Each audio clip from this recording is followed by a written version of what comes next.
What about Delarice? Yes, I agree with you, and I can speak from the Turks and Caicos standpoint.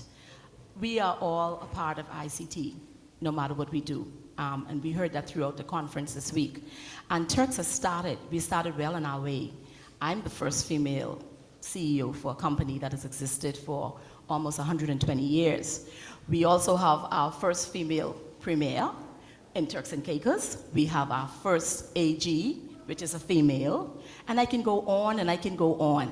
And so I think we've started that conversation, and it's more to do, and making and bringing awareness to the women in this organization, CANTO, will help us carry that out. But I think we do have a ways to go a bit, but we've started in Turks and Caicos. Yes.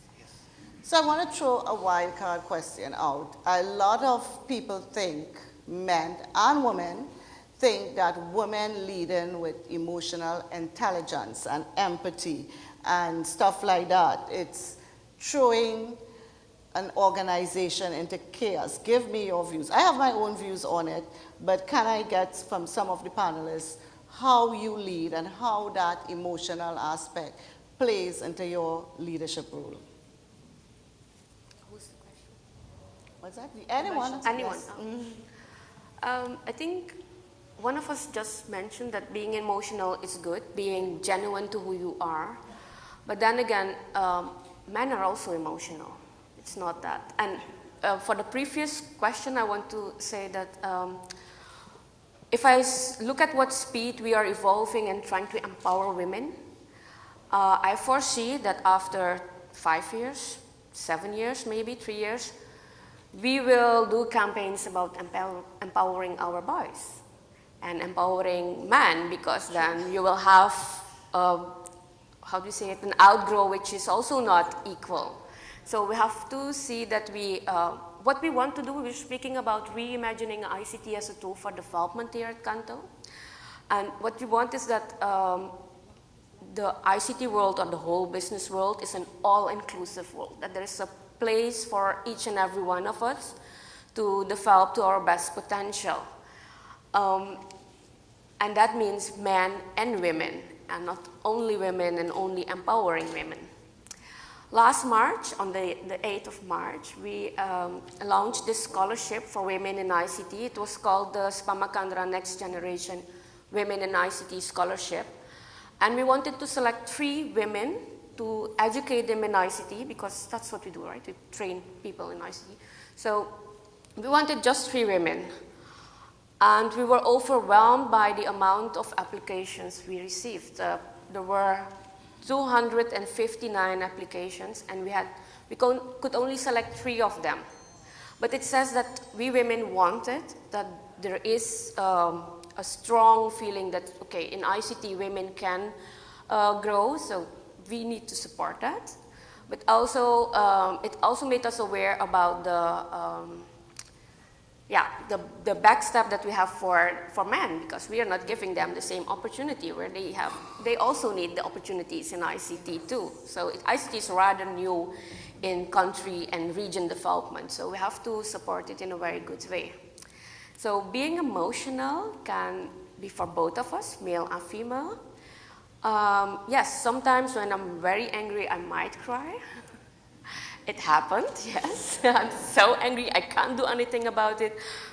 And what I have learned also is not everything I think, I can say it promptly. I have to, wait on it and think about it and maybe say it the day after. So I'm really like this. I can think at the spot and say something at the spot, but I have learned to think about it, breathe. And my friend would always say, count to 100. If you have counted from 1 to 100, you know if you want to say what your first thought was on something. And I think men also have those rules, like in your head or in your thing, like, okay, let's not be too emotional and flab it out, or just decide, okay, now I'm stopping with all this. No, you have to think things through. Good. I think men are very emotional. They just hide it Yes. well. That's because of the social and they impact. have the lodges and stuff like that, so that's why we have to It's the get pressure, our yeah. own channels and our own network going. Delarice, what about you? My thought on that is we're not looking at the IQ anymore, we're looking at the EQ. And so that was just taught to me the other day at a session. We are emotional people, and I think it's good to be emotional. It's good to be emotional, men and ladies. It's good to be emotional, to have that caring aspect, to show your strength. That's showing strength as well, because like you said, you cry sometimes. We all cry sometimes.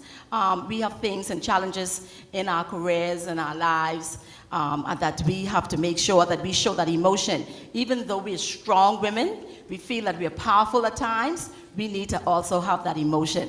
And so what I would say to persons who are fighting, should a man be emotional, should a lady be emotional? Everybody should be emotional. You should have some sort of touch of emotion as you run a corporation, as you lead a team. You should show that emotion. And that's something that I display. I show you my emotions. Great. I think there's been studies that show having a higher EQ makes very good leaders. I read that one. So personally I embrace it, but I think having that the EQ from a woman's perspective enables you to look at things differently. A man would look at things very logically, it's black, it's white. As a woman, we see all kinds of rainbows. We see all the different nuances, and how can we make this work? And we're far more open to the possible solutions that could come across. For instance, I had a lady, the woman who stepped into my role, and she doubted whether she could take the next role because she was very family orientated and her family meant a lot to her. And I said, that's not a problem. What is it you need to do to make this job, to do this job? I know you can do the job, but what is it you need to do to make that happen for you? And the simple thing was, well, I need to be at home maybe some days at 4 o'clock to take my child to band practice or something like that. And it was that flexibility, but I know come 12 o'clock she's still working to get the job done. So having that flexibility and being in touch with that emotion and thinking in rainbows, not black and white, I think is a great quality of any good leader. Excellent. So let me put Karen on the spot before I let her answer this question. When I came to CANTO, and most people wouldn't know this, and Karen may not remember this, we had some very emotional moments. And as we're talking here, I'm now remembering that Karen was very instrumental in helping us ride through some emotions. Karen, your thoughts on emotion? I know it's a secret joke, but share some thoughts on emotional support that women should give each other. I do think emotion is good, and you need it in any leadership position. I mean, you're dealing with people, your most valuable resources, you're human, and you have to have some kind of feeling and emotional intelligence when dealing with people or in any leadership position. The difference is that I agree with Teresa, men hide it, women may not, but both of us need to balance our emotions when making decisions. You cannot let the emotions guide the decision making. You still have to look at the facts and make an objective decision. So sometimes you might hold off on making a decision to look at the facts because you know you're more emotional at that moment, so this is not the right time for me to make the decision, because the emotions will influence what decision you make. So let's wait a bit, cool down on your emotions, and then look at the facts objectively and make the decisions.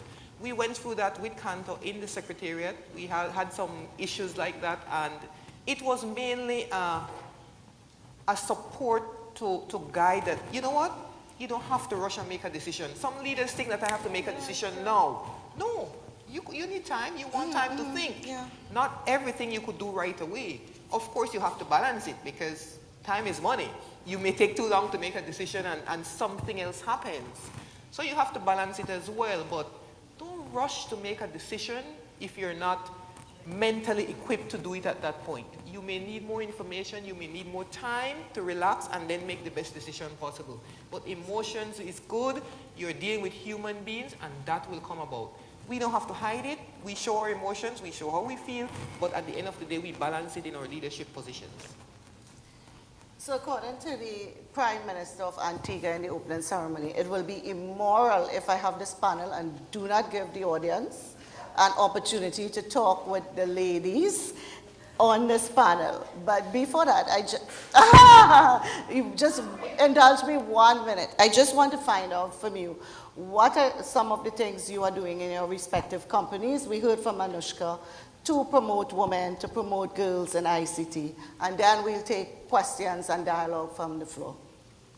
So you want to start, Louise? Yes, in Turks and Caicos Cable and Wireless Flow Business Unit, we have a mentoring program where we bring young ladies into the workplace in terms of training, in terms of summer internship. They will mentor ladies and they will mentor in the ICT world. We also reach out to the schools and we afford them free internet. So they have internet to the government schools where they can access the world of ICT. We also try to attend a lot of events throughout the country in terms of promoting the field that we're in terms of advising ladies that it's okay to get in this field. It's okay to desire a career in ICT. So we do a lot of outreach programs, we do a lot of mentorship and leadership skills as well. Thank you. I'll take this on two fronts. First of all, on behalf of Digicel as an organisation, one of the things we went through probably about six to 9 months ago was a programme called WIL. So it was Women in Leadership Learning, where we identified the top talent across the business and put them through a 6-month, I suppose, coaching programme that actually equipped them to become future leaders. As a result of that programme, I think we're going to have 50% of our CEOs coming up now will be women. So that is a phenomenal development. Personally, as myself, I'm a coach, I'm a qualified coach, and I actually coach women in this arena as how to move up, how to navigate. There are a lot of unspoken skills you need, I think, being at this level, in this role, and I coach them on that. And then finally, on a local level, we just finished a partnership with the government that was called GATE, Government Assisted Technology Endeavour. That was a 5-year programme that actually, part of it was equipping schools with tablets and ICT connectivity, internet connectivity. But more important like that, we had a cadet school. And the cadet school the cadet college didn't just focus on having boys coming in, it was mixed. So you had girls and boys next to each other, learning how to fix computers, learning some basic code, how to develop apps. And that's the kind of level we need to start at, and we want to continue. Excellent. In my role, it's different. My new role, ICT is not a natural function or the use of ICT is not a natural function in tourism. But I must say I am pleased that with my background, I am now taking that ICT knowledge into the tourism industry and push more functions that is ICT oriented. And the reception is really, really great. So I must say that we are at the start of the learning curve in ICT when it comes to tourism, but there is progress now and we can see the efficiency that it brings to the industry. So there'll be more and more training in ICT. So your panel, and the first question comes from Lisa. Can someone give Lisa? Oh, okay. You see how a woman is always ready with the mic. Thank you for having the panel. I think it's fantastic. I think the sharing has been great, and I always support that women should support other women no matter how you do, whether formally or informally throughout your organizations. One of the things that I didn't hear come up that I think is very important for us as women in ICT as leaders is the fact that women at this level are becoming the major breadwinners in their families. And I don't think you've spoken about the challenges that that brings to the table. And I'd love to hear more about how you deal with your other half, how you deal with your children, how do you support other women who are trying to make that decision, technically sometimes without support. If I can just take that, I think I alluded to it. Probably alluded to it earlier about changing the status quo. If my husband, I suppose, stopped his job, changed his job to enable me to do this, to support me to do this, because I knew I couldn't do it without him or on my own. I'm fortunate enough for my children to be grown, so I don't have I want to see my grandbaby. So, so I'm fortunate not to have that incumbent. But again, this goes back to, I think it's changing the mindset. I think it's a conversation you need to have with your partner. Del Reese talked about her husband supporting her. It's about having that. Hi, husband. Right there. Please stand. You should stand. Yes. Yay. And I think you'd both agree with me. It's about having that dialogue, having that understanding, that knowing some days we're going to be late home. Some days you have to cook your own meal. You know, some days you have to cook for me, you know, or clean the house. And it's having that dialogue and being open from day one as to how you balance it. It's not easy. I said my children are grown now, but I do remember I was a single parent for a long time. And there are probably a lot of women here who are also single parents, having to juggle that dynamic. You know, how do I make it work? And again, you are all very good at what you do. You're excellent at what you do. Your bosses, you need to understand, your bosses do not want to be without you. So have that conversation as to how you can make this work for both of you. Be open with that dialogue, because if they don't know what challenge you're facing, they don't know how to fix it. And that's personally something I encourage with all my employees. You know, let's have some flexibility. You want to start a bit later to take your child to school? That's all good. Just get the job done. That's bottom line all I'm interested in. But how do you make it work? I was going to say something then, but don't take the mickey. I use an English phrase. Don't take advantage, or don't take my kindness for weakness, because you don't want to see the other side of me. I love that. Yes. Janice, I do agree with you. I mean, look at me. My husband traveled with me, took time out of his busy schedule, and he runs a corporation, he runs a company, and he's here to support me. And I look at my children. I have a daughter who was, at 21 years old, a law student, graduated with honors, and now a barrister at law at 23. Yay. So all of my confidence she saw in me. I was an example to her, and there she went to the top. I'm a grandmother as well. So I have time on Saturdays to spend with my granddaughter. And she runs me around and she tears me around, but that, you know, I like that. And I said to myself, being a country manager last year was great, because I don't know if I could have done it 3 or 4 or 5 or even 10 years ago, because at that time I was bringing up my children.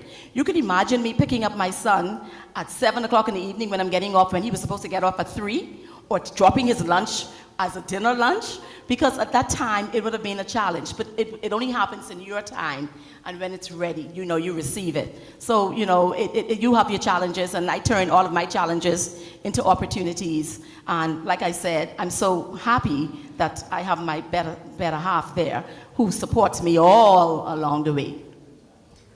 Lucky lady.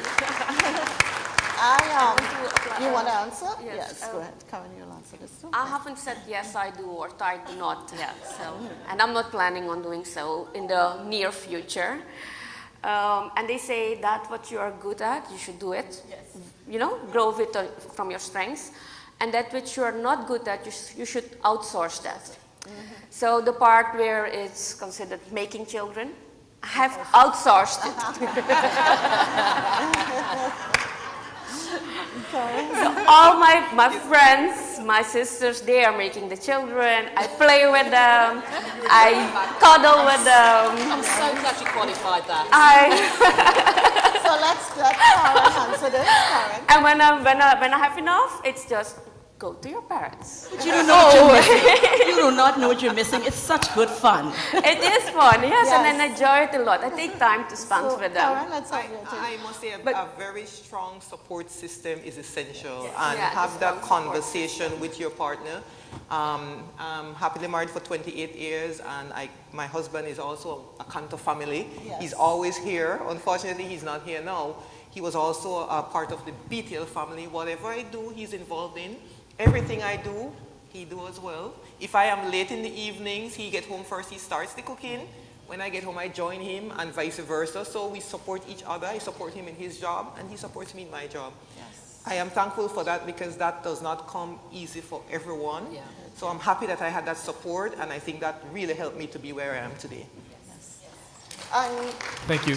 I just want to add to it before I take the other question. That support is so necessary, and it's important for us as women to let our young children see that they could achieve everything. My daughter is here with us, and she was at the opening ceremony, and she pointed out I made 3 hours in the open ceremony. And she's here today.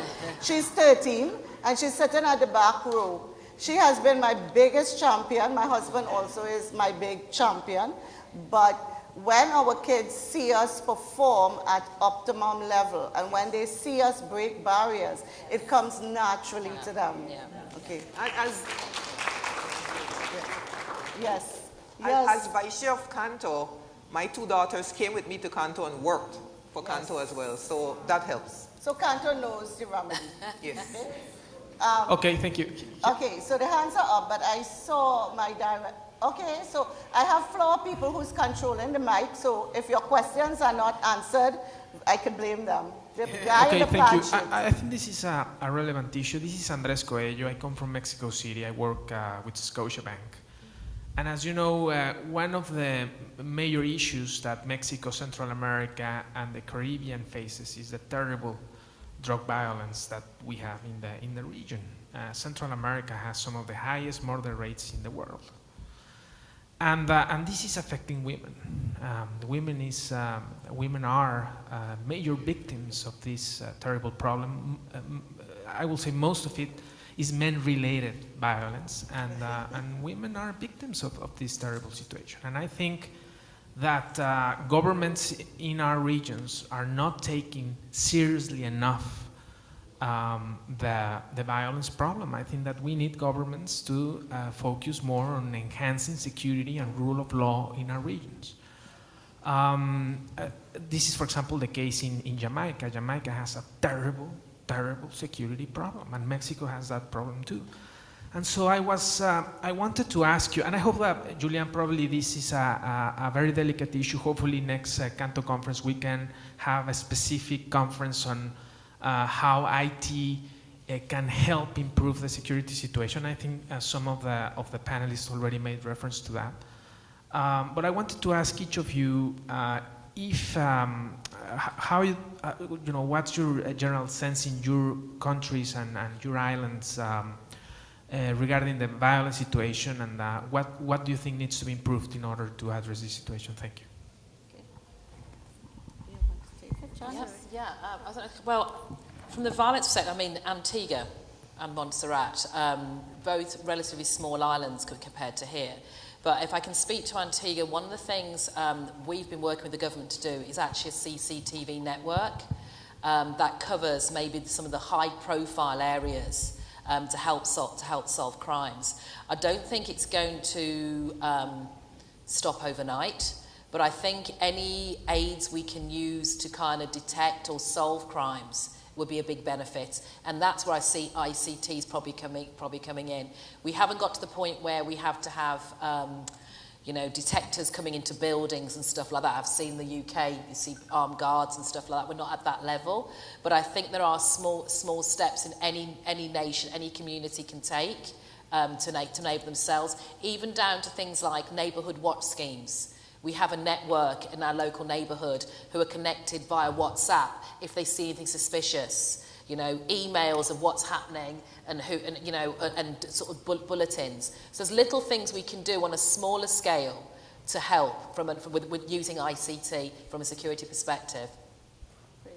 And I can take the opportunity to tell you that there's a cybersecurity session on this afternoon, and all is welcome to join that session. Anybody else want to take this question? Then the mic goes to Melissa. Thank you, Madam Chair. Ladies, we have alluded to it. Janice, I love how, what you have said about women and just about employees in general. You are valuable. So have the conversations that allow you to actually do your work as best as possible.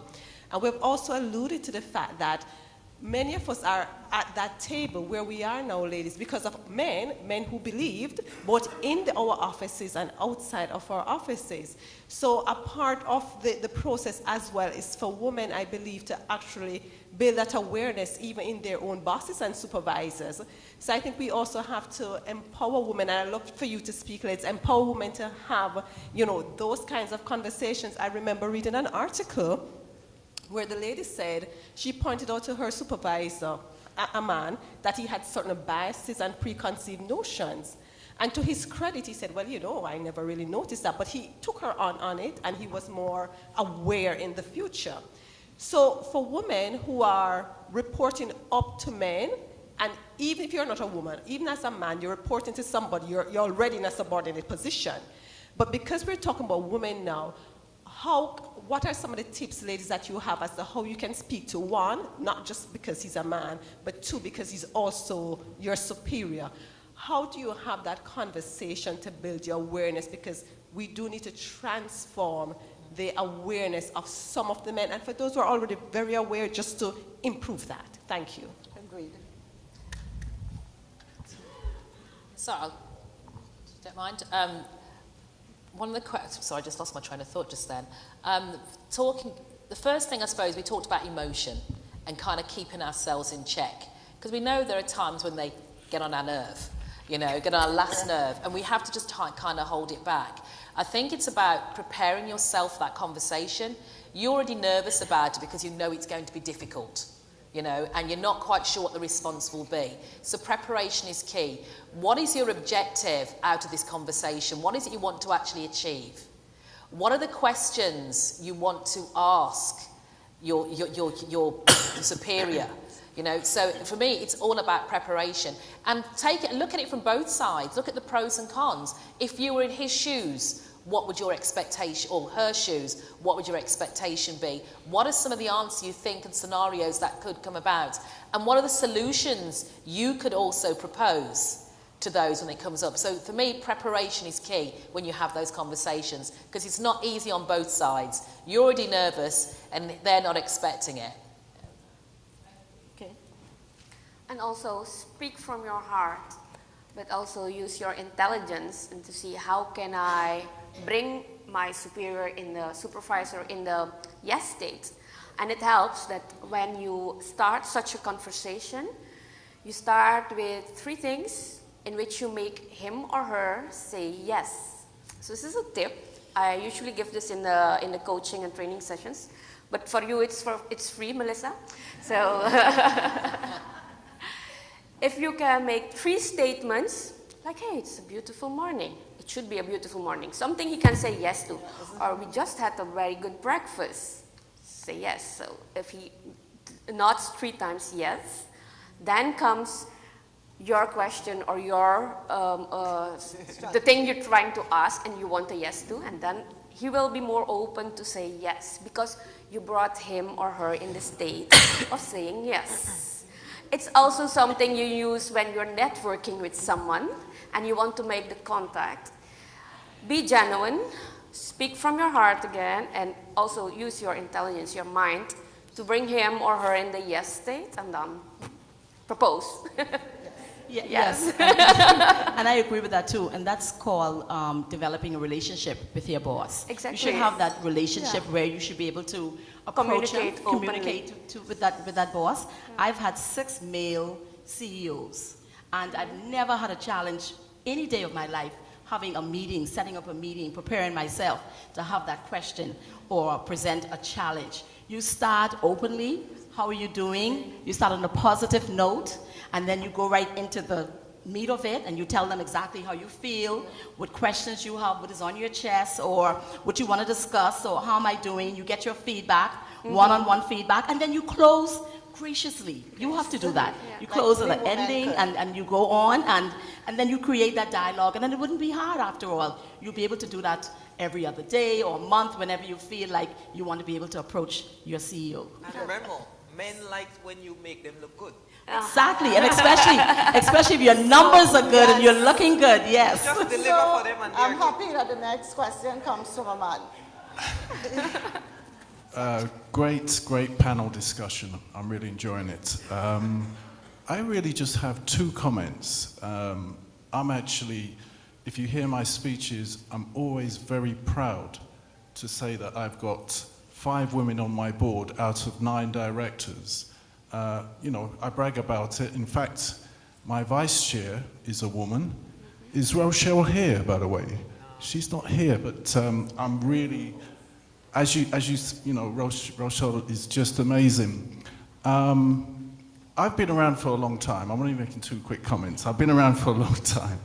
And 10 years ago, when I looked at the CANTO board, very male-dominated, and they were known as the Old Boys Club. And from what I remember of those board meetings, it was, you know, to be honest, they were very long meetings. They were very, I would say, inefficient meetings. So today, you know, we've got the majority of women on the board, and it's no nonsense, and it's let's get it done. I think we are a very productive board. I'm really proud to be part of it. And also the secretariat is mostly women. We only have 1 gentleman. Yes. And as you can see, it's led by a woman. Now, you know, I will just tell you a little bit about Teresa. I hope I'm not going to embarrass you here, T. But when the position became available, I recommended Teresa to be Secretary General. And I know at the time there were a few folks who said, well, you know, should we go outside and advertise the job? And, you know, there were a few doubting Thomases, as it were. But I knew you could do the job. So we got it approved, and you are doing a fantastic job. Don't you think? And I think it's one of the best recommendations I've ever done. Thank you. Wow. Thank you, Chairman. I'm honored. And of course, we have an excellent staff at the Secretary. I take a question from TSTT, Makeda, and the gentleman there, and then we have the Minister to give closing comments. Hi, morning, everyone. Beautiful discussion, ladies. Absolutely love feedback. From everybody, I can learn something. Thanks, Teresa. Really good job. My question is more about mentoring. I'm not sure what CANTO is doing for female mentorship. I started my telecom career, ICT, I think digital kind of. I used to be the shy programmer systems analyst, and I had male bosses, Cuban, Irish, who kind of just saw things and pulled it out of you and say, you could do that, you could do more, you know this? And I'm like, what is wrong with this guy? I don't even know you. Leave me alone. Literally told one of my directors that, but he just laughed after. But that female mentorship is lacking. As an organization with so much influence and power, what are you prepared to do about it? Thank you. Yes. Janice, you spoke about it. But from CANTO's perspective, this forum speaks for itself. In addition to telling stories, just before we came up here this morning, we are going to do something differently. We don't know what it will be as yet, but next year expect to see some tangible evidence of the things that we have discussed here. And it's also an opportunity for you to join the CANTO Women in ICT Forum. All you have to do is go on our website or send an email to the Secretariat staff. This is how we can really promote the region through empowering women. One more question, and then I will ask the Minister Catherine Hughes, to join us on the podium. Can Yes. I just add something to what CANTO is doing to, because we take it as a joke when we say, Julian mentioned the Old Boys Club, but we had the Young Girls Club. And we joke about it, but what we do, we try to talk to other females to get on the board, get involved in CANTO. So it's a sort of mentorship that happens here and in our networking sessions that I think is very valuable. And that probably adds to where we are today with more female on the board as well. Yeah. So, Thank you, moderator. I am Tom from the FCC, and I just wanted to express that this panel has just been an excellent program.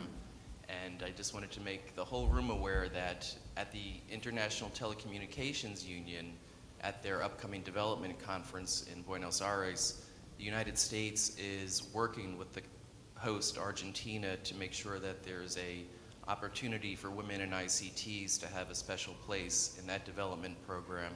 And I would encourage CANTO, or you through your individual countries or other regional organizations, to participate in that, because I think the messages here are something that should be delivered for the global audience. There are definitely people in other areas of this world who can definitely be inspired by these very powerful and inspirational messages, and I'm very pleased to hear this today. Thank you. Thank you. We will take you up on that. Minister?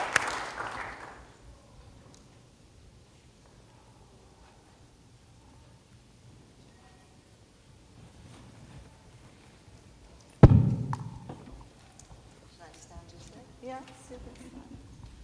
Okay, so I was just asked to make some closing comments, and I want to start by complimenting this superiorly excellent team of vibrant, qualified women.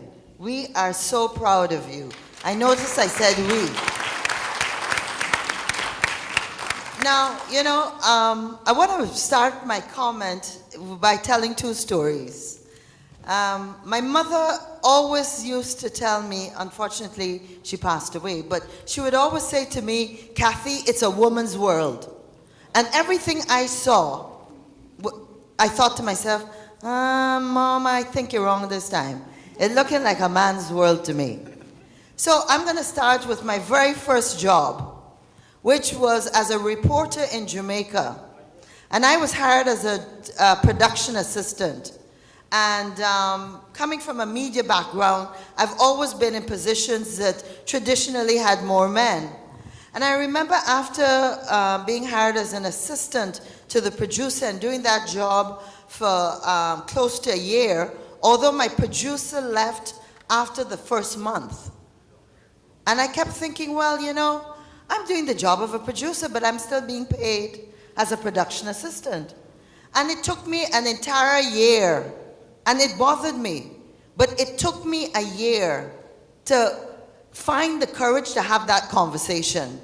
And when I had the conversation with my boss, it went like this. I said, Mr. Gentles, you've been complimenting me. My appraisals are really excellent. I've been doing this job, but I don't know if you didn't realize, I'm still being paid as a production assistant. And he looked me straight in the eye and he said, Catherine, you're just out of university. You don't have a wife. You don't have a child. You're 21. What are you going to do with all that money?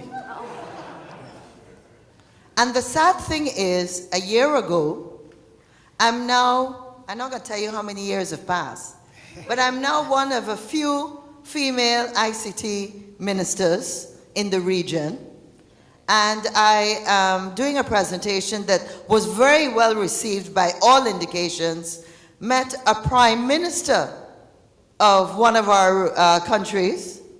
And after our presentation, deep intellectual discussion, I went over to him and I knew I was going to meet him, and I gave him this fabulous coffee table book from Guyana, and we had been talking about ICT for close to 6 hours that day. And the first thing out of his mouth was, you've got to be the best looking ICT, the best looking minister that I've seen. And I thought to myself, and Anushka, it happens at your level, it happens at my level. And I thought to myself, what the saddest part is that with all my confidence, with all my training, experience, qualifications, I really did not know how to handle it. Because I thought to myself, something should be rolling off your lips like this. But it really put me back for a couple of seconds. Of course, I had to smile very sweetly and say, well, Mr. Prime Minister, there are not that many female ministers in the region, ha ha ha, kind of thing. But this takes us to two important issues. And one, I think, helps to answer the question that the lady at the back in the white asked with regard to mentorship. Mentorship is extremely, extremely important. And we have that Girls in ICT Day that, we do a lot of preparations and fuss about. But in the region, I think we need to be able to do a little more comprehensive mentorship programs. I mean that some of us that are in these positions have to be able to select at least 2 or 3 women or girls that we're able to give just a little more time to. And I've been involved in a range of organizations, NGOs, and I tell you, the most productive things I did close to 10 years ago was to mentor 3 girls that did very, very well at the high school entrance exam in Guyana, but didn't have the means to really go to the top high schools that they passed to. And therefore, I say that one of the things we can probably look at is how within a CANTO structure, we can actually create some kind of program that we encourage more women to join into, but that goes on all year round. The career talks are very important because guess what? We are graduating more women from our universities, not only in the region, but across the US, across the world. But yet, when we look at the amount of women that are prepared to come and sit at the table, and we're talking about sitting at the table at all levels, including, of course, the important levels that these women sit at, not enough women are still coming to sit in all the different levels. And I mean, in parliaments, we're still only 22% of parliamentarians throughout the world. And I think 10 years or 5 years ago, we were only 17 female leaders, prime ministers, presidents out of 197 countries. So we're doing well on one hand, but yet we are still encouraging, not deliberately, but maybe with our failure of action, to get more women that start thinking of careers in ICT. And I think it starts with basic things like math, physics, chem. It's like, oh gosh, you know, if I'm not going to think of a doctor and a nurse, we're still not pushing enough women into engineering positions. And, you know, if it doesn't work out the first time around, we automatically, as a woman, still think, well, you know, maybe I could do social work, or maybe I can do nursing, or... So we have more work to do. And I am very confident that with this more than capable team of women that are blazing the trail, we will achieve that. I am happy to say, and I compliment all the men that are such great support to their women. I've